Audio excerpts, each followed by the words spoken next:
Isang magandang umaga po mga farmers. Welcome back po dito sa munti nating channel, Bumberong Farmer TV.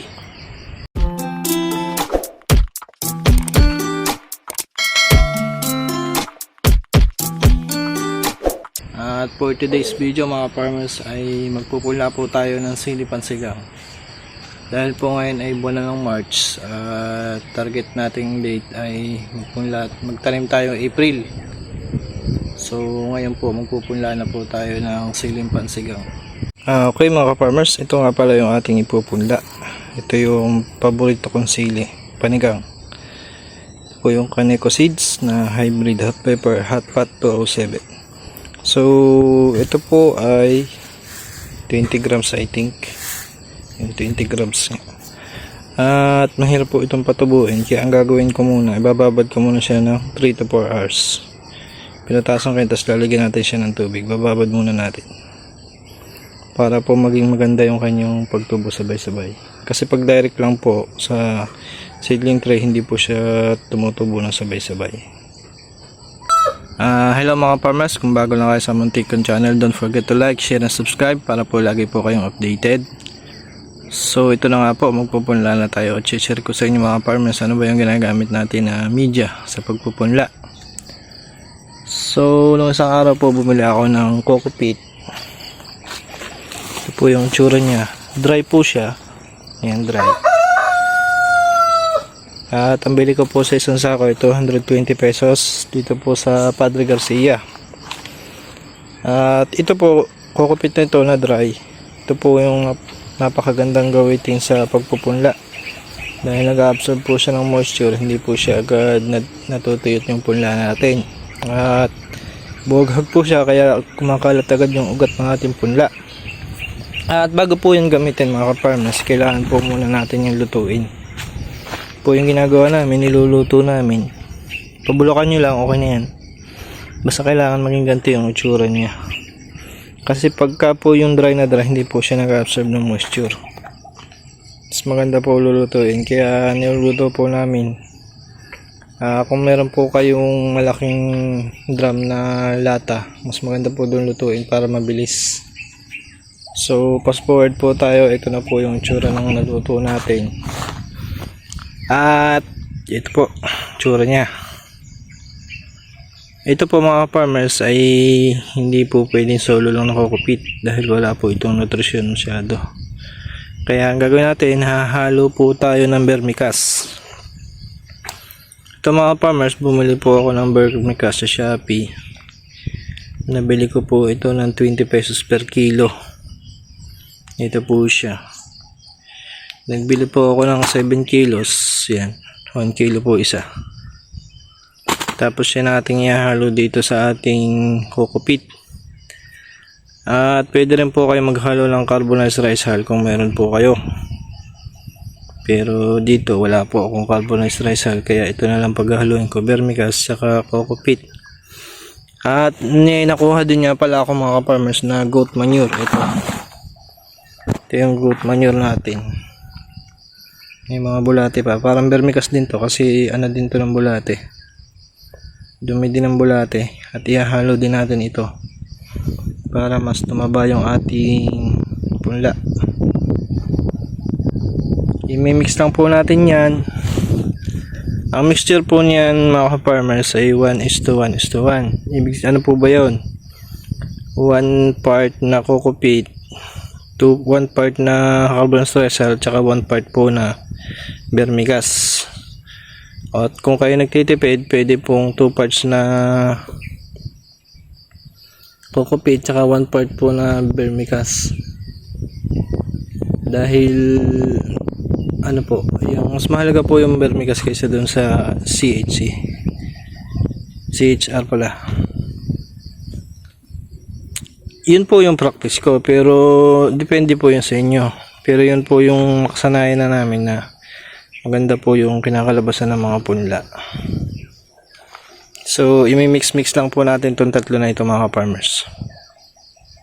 At bago nga pala tayo magpunla, kailangan po muna natin i-disinfect ang ating mga tray kung ito po ay mga luma na, para maiwasan natin yung mga sakit na pwedeng mahawa ng ating punla, gaya ng mga viruses tsaka po ng mga fungus. Ito po ay na-disinfect ko na, yan, basa pa. Bali kuha lang po kayo ng planggana, tapos lagyan nyo ng tubig, lagyan nyo ng bleach, siguro ano lang, kahit mga 3% na bleach o mas mababa pa. Tapos isok nyo tong mga tray. Basta po ito ay mabasa, may lubog nyo lang, okay na po yan. Pwede na rin gamitin, na disinfect na po yan. Mahalaga po na maging malinis ang ating mga gagamitin sa ating pagpupunla para maiwasan po natin ang magiging problema kalaunan, para maiwasan po natin ang mga fungus tsaka po mga virus. So ayun po mga farmers, tapos na po tayo mag-mix ng vermicast tsaka po ng coco peat. Ito na po yung kinalabasan mga farmers. Yung makikita nyo yung mga itim-itim na yan, yung po yung vermicast tsaka yung goat manure. Pwede na po natin ito gamitin mula mga farmers.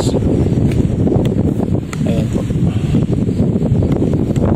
So dapat po hindi masyado siyang basa. Pag dinanyan nyo siya, nabubuo siya. Pagka sobrang basahan naman niya, pag dinanyan nyo siya, may lakas na tubig. Pero pag sobrang dry niya, pag ginanyan nyo, mabubuhaghag. Sakto-sakto lang po itong moisture ng ating coco peat po, mga farmers.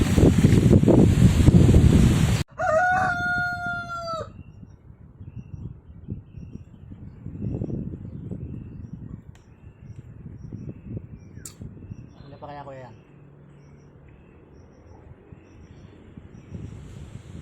May isa po pag try na patagdag? Walo.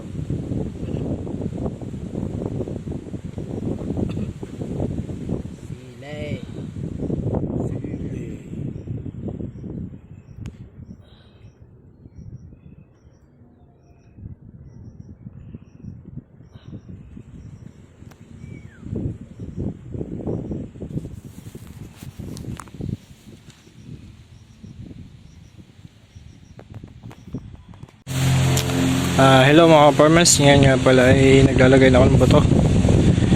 Bali patapos na po. Ito na yung mga nalagyan natin. Lahat po yan ay may lagay na. Mga pala tinatapan namin yung sila dahil sobrang mura.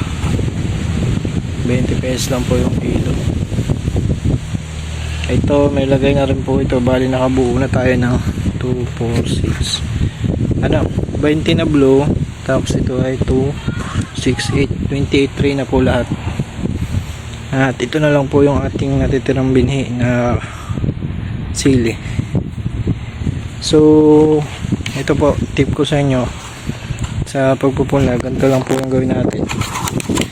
Kuha tayo ng hindi pa nalalagyan na tray, tapos pipiin lang natin yung ganyan. Ayan.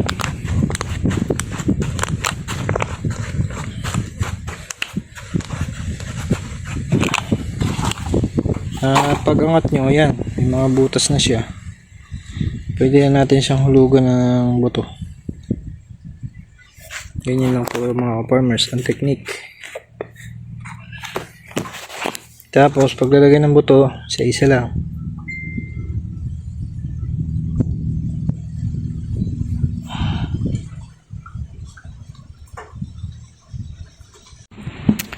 So after po nating malagyan ng buto yung ating seedling tray, lagyan po natin sa ibabaw na coco peat.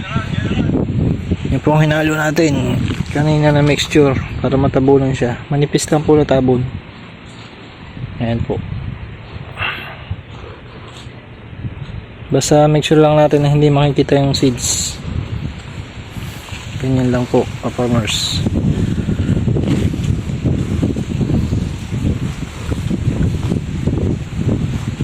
Ganyan lang po. Several days later. Hello mga farmers, ito na po yung update sa ating sili. Ito yung pinanla ko, bali magwa 1 month na po ito at may edad na po sila. Mga pakalalaki na po. Halos lahat po sila isibol. Ito po yung ginamitan natin ng coco peat tsaka po vermicast. Saka yung konting goat manure. Napakaganda po ng tubo mga farmers. Hindi ko na-update ng mga maliliit pa siya. Pero ito na po siya ngayon. At ready for transplant na po. Ngayon po ay tag-araw. Kaya pinapatanda po muna natin yung ating punla. Para po maganda siya pag tinanim, matibay. Kahit po siya ay mababad sa init, hindi po siya agad mamatay.